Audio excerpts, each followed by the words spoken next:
A safety alert tonight about dangerous medical waste when a News 12 viewer found a pile of needles and even some vials of blood. He was worried kids in a nearby neighborhood could find it too. So he called the 12 on your side investigators, and your Meredith Anderson went to work.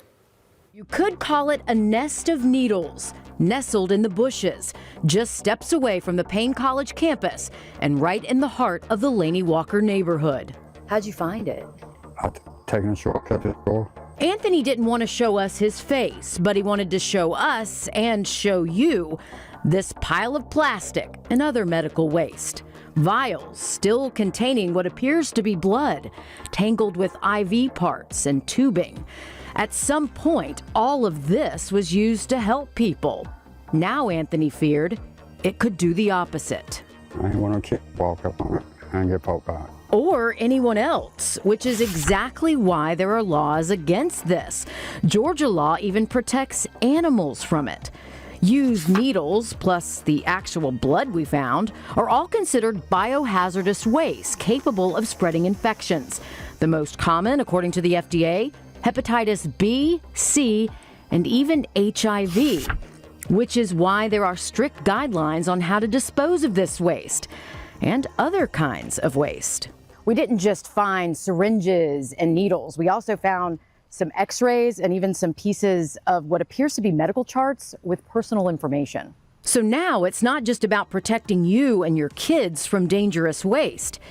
It's also about protecting patient privacy. So we got on the phone. Hi, it's Meredith Anderson calling from News 12. I want to report some dangerous medical dumping. And within just a few minutes... Okay. You got gloves?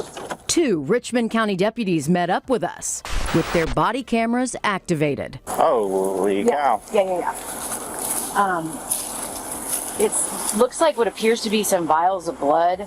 Because it's a little off the beaten path and hidden in the brush, we didn't want to leave the needles here without making sure law enforcement had eyes on them. I mean, there's a lot here, but we'll collect as much as we can. And then the sheriff's office, our narcotics office, we have a way of disposing of stuff like this. We also wanted to show them the other spot we found, not too far from the one Anthony first discovered.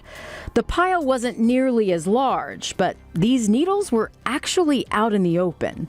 There's a syringe. Yeah, there's some more medical stuff. There was a Narcan. Yeah, Narcan right there. Yeah. And I mean, this appears to be a thermometer part. And then there are the x-rays and the patient information. This was someone who was treated for back pain, and it's got her name on it. Most of the tattered charts we found were old, from the late 90s. As for where they came from, the only identifier we could find was the hospital in Barnwell that closed in 2016. So there's no telling how these papers or x-rays ended up here and now. But we can tell you... Oh, those are your evidence bags. Okay. Richmond County deputies cleaned up the area. It's just crazy how much there is. It was a painstaking process, but an important one.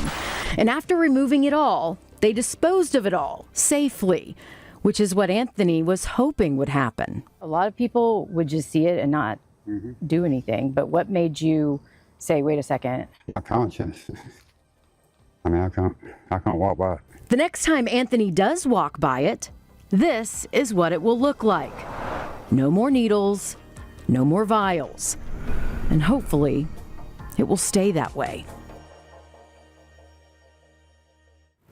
So the big question here, Meredith, how did those needles and that blood get there? Yeah, very good question. We don't know, but the deputies did not think it was an illegal dumping site or anything. This was more like maybe someone had stolen medical waste and perhaps dumped it out there looking for needles or maybe drugs. I remember when you showed me the photo when you came in on Monday earlier this week, I couldn't believe it either. So what do you do when you find something like this? Well, it's super important that you speak up. This is very dangerous. Like we mentioned, the pathogen risk, the infection risk. You need to call law enforcement and they will either take care of it like the Richmond County deputies did, or they will find an agency that will. The important part about all of this, not only safety safety, but what about personal information? Yeah, that was strange too, right? I'm in the process of trying to track down the people who we were able to identify to let them know exactly what we found. But again, these records are old, from the late 90s, and we only found a few of them. But like the other waste, those have been disposed of, at least the ones that we were found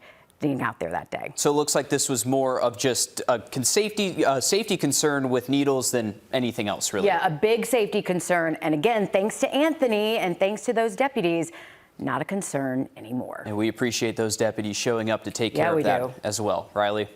Definitely so.